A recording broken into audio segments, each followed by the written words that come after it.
Huwag mong pilitin dumisan ko ang garangan ng liwayway. Anong ibig mo sabihin? Sapagkat ako isang bakla. Isang magaling na komedyanteng aktor na talagang nagpasaya sa mga manonood nito ng kanyang panahon. Tara, samahan niyo akong balikan ang naging karera niya sa pelikulang Pilipino.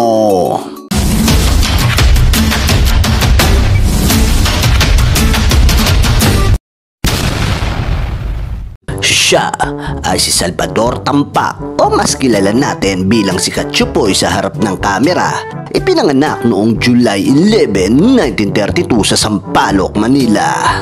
Bata pa lang ang ating bida ay hilig na niya ang pagiging pintor at aktor. Nakapagtapos siya ng elementarya sa Juan Luna Elementary at nag-high school naman sa Manuel Rojas High School sa Manila. Matapos nito ay kumuha siya ng Fine Arts sa UST. Bago pa siya nakilala sa larangan ng komedya ay nakapagtrabaho muna ang ating bida sa isang construction company. Dahil nga sa may talento siya sa pagpapatawa, lumalabas din siya sa iba't ibang entablado sa Manila para magpasaya sa mga manonood dito.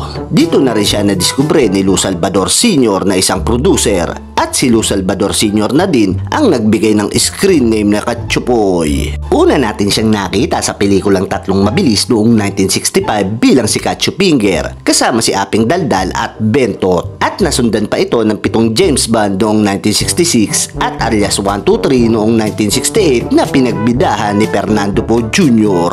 Dahil nga sa galing niya sa pag-arte at pagiging natural na komedyante ay naging sunod-sunod na ang mga proyektong alok sa kanya. Ilan sa mga pelikulang kanyang pinagtampuan na talagang pinahagalpak tayo sa katatawa ay ang Kuwatog noong 1979, Andres Disaya noong 1980, Swak noong 1985, Kalabaw Lang ang Tumatanda noong 1987, The Untouchable Family at Parrot Unit noong 1988 at marami pang iba. Sa palabas na 7 Pasiklab sa Army noong 1988 ay nakakuha ng paghanga ang ating bida sa filmmaker at film critic na si Labrente Diaz dahil sa husay nito sa pagganap kumpara sa mga kasama nito na si Redford White at Don Pepot. Ang kanyang estilong mala Charlie Chaplin na galaw at forma ay talagang epektibo sa bawat pelikulang kanyang kinabibilangan. Idagdag mo pa ang iconic na style ng buhok na hanggang sa ngayon ay nababanggit pa rin sa mga biruan. Nakasama din niya ang mga batikan pagdating sa komedya gaya nila Chiquito,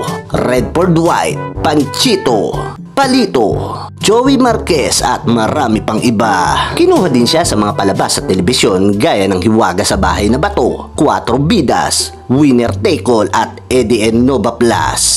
Mahigit sa 80 ang nagawa niyang palabas sa pelikula at telebisyon na talagang kinagaliwan nating mga manonood. Ang kanyang kahuli-hulihang pelikulang kinabilangan ay ang Ganti ng Api noong 1991 na pinagbidahan ni Ronnie Ricketts. Matapos nito ay hindi na natin nakita lumabas pa sa harap ng kamera ang ating bida. Lumipas sa mga panahon na wala man lang naging balita sa kanya, pero may isang araw na binigla na lang ang mga tagahanga ni Katsupoy na siya pala ay pumanaw na. December 8, 1993, nang sumakbilang buhay na ang magaling na komedyanteng si Katsupoy sa edad na 61. Walang malinaw na detalye kung anong naging sanhi ng kanyang pagpanaw. Marahil ay tinago na lang kung ano man ang naging sanhi nito bilang respeto sa kanya. Ang kanyang mga abo ay nakalagak sa The Immaculate Conception Cathedral sa Pasig.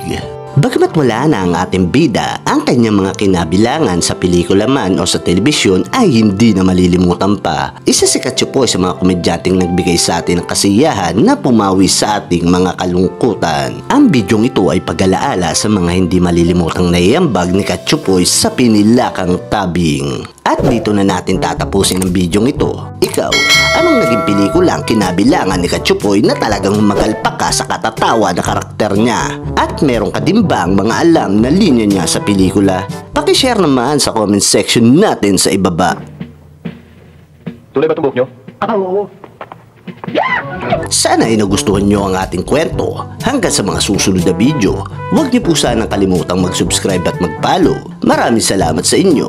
I-share niyo po sana ang bawat nilalabas kong video. Hanggang sa muli, paalam! Hira to. Pare, hindi mo ba bata tayo? Ano?